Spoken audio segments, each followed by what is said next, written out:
ဒီဇယ်လန်ရဲ့အစမှာတော့မိုင်ကယ်ဆိုတဲ့ကောင်လေးဟာမိုးတွေရွာနေတဲ့အချိန်မှာအိမ်ကိုပြန်လာနေပါတယ်။အဲဒီချိန်လမ်းမှာရုတ်တရက်နေမကောင်းဖြစ်လာလို့တိုက်ခန်းတစ်ခုရဲ့အဝင်ဝမှာထိုးအံလိုက်ရပါတော့တယ်။အဲဒီတိုက်ခန်းမှာနေထိုင်တဲ့ဟန်နာဆိုတဲ့အမျိုးသမီးကလည်းအလောက်ကပြန်မှာသူ့ကိုတွေ့သွားပြီးကူညီပေးလိုက်ပါတယ်။နေမကောင်းလို့မိုင်ကင်ငိုယုံနေတဲ့ခါမှာလဲသူမကပဲနှိမ့်သိပ်ပေးပြီးအိမ်ထိလိုက်ဖို့ပေးခဲ့ပါတယ်။နောက်ပိုင်းမှာတော့မိုင်ကင်ဟာစကာလာဖေပါလို့ခေါ်တဲ့အနီခွက်ပြားယောဂဖြစ်နေမှန်းသိရပြီး3လကြာလောက်အနားယူခဲ့ရပါတယ်။ရန်လေကျမ်းမာလာတဲ့အခါမှာတော့သူ့ကိုကူညီပေးခဲ့တဲ့ဟန်နာကိုကျေးဇူးတင်ဖို့အတွက်ပန်းစည်းတစ်စီးနဲ့သူမစီတွားတွေ့နေပါတယ်။အဲဒီချိန်မှာဟန်နာကအဝတ်စားလေးနဲ့တုံးနဲ့တန်းတိုးသွားလို့မိုက်ကီဟာနှခါမရတဲ့အခွင့်အရေးနဲ့အမူအရာကြွနေတဲ့မမကြီးအလှကိုခိုးချိုးလိုက်ပါတော့တယ်။သူခိုးချိုးနေတာကိုဟန်နာကမိသွားတော့မှမိုက်ကီဟာရှင်းရမ်းရမ်းပြီးထွက်ပြေးသွားခဲ့ပါတယ်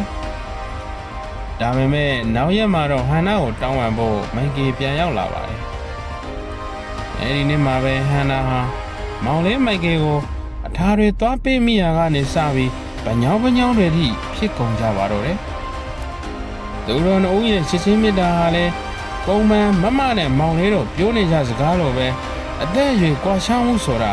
ဂျားမှာ BBN ဆင်းရသလောက်မခက်ခဲတဲ့အရှင်တွေတစ်ခုသာဖြစ်ခဲ့ပါတယ်။တကယ်တော့အရှိဆိုတာအထက်တန်းကျတဲ့လူသားဆန်မှုကနေလာတာဖြစ်ပြီး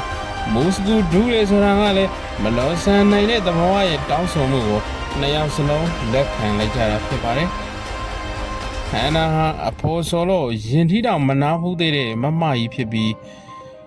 မိုက်ကီဟာလည်းလိပ်ပြာတောင်အနာမဝေးဘူးသေးတဲ့စင်ကင်မောင်လေးဖြစ်ပါတယ်။ဒီလိုနဲ့မမဟန်နာနဲ့မောင်လေးမိုက်ကီတို့ဟာ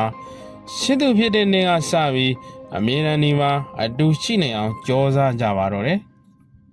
။မိုက်ကီဟာကျောင်းကပြန်ရောက်ပြီးဆိုတာနဲ့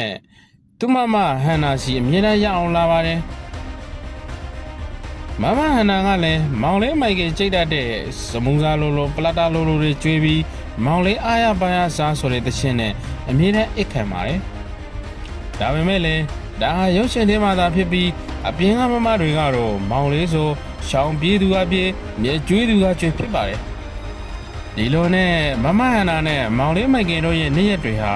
ရှေးပုံမှန်ကိုဇွန်းတက်ထားသလိုပေါစည်းစားလိုက်စမူးစားလိုက်အကြခွေးတွေစားလိုက်နဲ့တာယာနေခဲ့ကြတာဖြစ်ပါတယ်သူတို့တို့အတူရှိနေတဲ့အချိန်လေးမှာဟန်နာကမိုက်ကယ်ကိုကြောင်းစောအုပ်တွေဖက်ပြခိုင်းပါတယ်မိုက်ကယ်ကလည်းသူမကိုပုံမြင်တွင်စောအုပ်တွေဖက်ပြရတာကိုပျော်ရွှင်နေပါတယ်ဒါပေမဲ့တကယ်တမ်းမှာတော့ဟန်နာဟာစမတသူတစ်ယောက်ဖြစ်ပြီးဒါကိုဖုံးကွယ်ထားတယ်ဆိုတာကတော့မိုက်ကယ်မသိခဲ့ပါဘူးတရက်မှာတော့ဟန်နာဟာအလုံးမှာယာရူးတိုးပေးခြင်းခံရပါတယ်ဒါပေမဲ့ယာရူးတိုးရဲ့စာရေးစာဖတ်လုံးရမှာဖြစ်ပြီးသူမစံတက်တာကိုလူတွေသိသွားမှာကြောက်တဲ့အတွက်ဘာမှမပြောဘဲမျိုးတွေကနေရုတ်တရက်ပျောက်ကွယ်သွားပါတော့တယ်အဲ့ဒီချိန်မှာတော့မိုက်ကယ်ဟာလေသူ့ရှင်းကနေသွားနေလေပြီးတော့မောင်လေးအပေါက်သူတို့ကောင်းတော့လို့ပဲစောက်သေးတဲ့ကွယ်နှလုံးသားတဲ့ကွယ်ရက်ဆက်တဲ့လမ်းများထဲမှာကိုတယောက်တည်းနဲ့မမရဲ့အိတ်ဆက်ချင်းမှာအလေးအကွေးတွေဖြစ်ကုန်ပါတော့တယ်ဒီလိုအဖြစ်တွေပြီးသွားခဲ့ပြီးရှင်းနှစ်ကြာပြီးတဲ့နောက်1966ခုနှစ်မှာမိုက်ကယ်ဟာဥပဒေကျောင်းသားတစ်ယောက်ဖြစ်နေတာကိုမြင်ရမှာဖြစ်ပါတယ်ဒီနေ့မှာမိုက်ကယ်ဟာတရားခွင်တစ်ခုကိုသွားရောက်လေ့လာတဲ့အခါတရားခံတိုင်းပေါ်မှာထိုင်နေတဲ့ဟန်နာကိုတွေ့ရတော့အိုးတုံးလို့သွားခဲ့ပါတယ်ဟန်နာဟာဒုတိယကမ္ဘာစစ်အတွင်းကနာဇီအကျဉ်းစခန်းတစ်ခုမှာ SS စစ်တပ်ရဲ့အဆောင်တအူးအဖြစ်တာဝန်ထမ်းဆောင်ခဲ့ပြီးမီးလောင်နေတဲ့ဖျားเจ้าတစ်ခုတည်းကဂျူးအမျိုးသမီးတွေနဲ့ကလေးငယ်300ကိုတကားပိတ်ပြီးတေဆုံးစေခဲ့မှုနဲ့ဇွဲချက်တင်ခံထားရတာဖြစ်ပါတယ်။နောက်ခွင်မှာလည်းတခြားသက်တဲ့မျိုးသမီးတွေကအပြစ်အလုံးကိုဟန်နာပေါ်ပုံချကြပါတယ်။အစည်းအဝေးကိုဟန်နာကိုယ်တိုင်ရေးသားခဲ့တာလို့တဲ့တွေဘက်ကဆွဆွေးနေကြပါတယ်။အဲဒီအချိန်မှာဟန်နာကသူမစာမတက်ဘူးဆိုတာကိုတခြားလူတွေသိသွားပြီးအချင်းအမကိုကြောက်နေခဲ့တာဖြစ်ပါတယ်။ အဲဒါကြောင့်ပဲအပြစ်တွေအားလုံးကိုသူမတကယ်မလုပ်ခဲ့ပေမဲ့လည်းသူမလုပ်ခဲ့တာဖြစ်ကြောင်းဝန်ခံလိုက်ပါတော့တယ်ဒီတော့မှပဲမိုက်ကယ်ကဟန်နာစာမတက်တာကိုရိပ်မိသွားခဲ့ပါတယ်ဒါကြောင့်သူမစာမတက်တဲ့ကိစ္စကိုမိုက်ကယ်ကဝင်ကူညီဖို့ကြိုးစားချင်ပေမဲ့လည်းအရာရာဟာနောက်ကျသွားခဲ့ပါပြီ